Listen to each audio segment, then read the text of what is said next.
Hello mga kaibigan, maligayang pagdating sa aking channel. I am darling viewers. Ang Turkish actors na sina Engin Ekurek at Tagbabuyuk Ustan couple ay nagdala ng saya sa kanilang mga tagahanga sa pinakahihintay na balita. Sa wakas ay nahayag na ang kasarian ng sanggol na sabik na hinihintay ng mag-asawa para sa kanilang kinabukasan.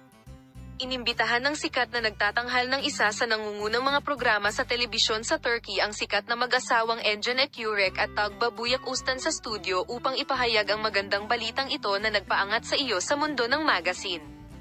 Isang napakagandang pagpupulong ang naganap, kung saan minahal ng iyong mga mata at puso ko ang mag-asawang ito.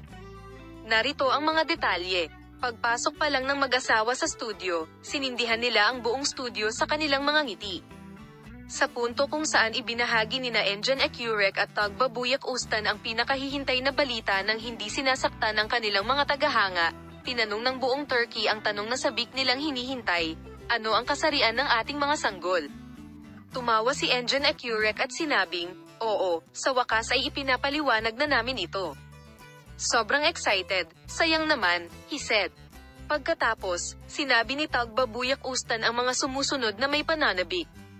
Umuwi siya at ibinalita ang kasarian ng aming mga sanggol, magkakaroon kami ng isang lalaki. Biglang napuno ng sigla, palakpakan at hiyawan ng saya ang studio.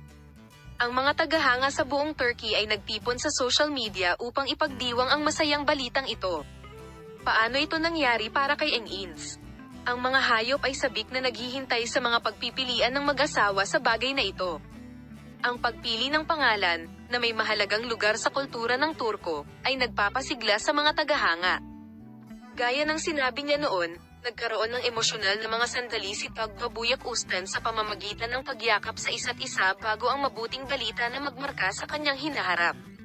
Ibabahagi ko sa iyo ang mga detalye tungkol sa punto kung saan ang saya sa mga mukha ng dalawa, na nagbahagi ng balita na ang mga sanggol ay magiging lalaki, na ikinatuwa ng kanilang mga tagahanga. Palem, makita ka sa mga bagong video.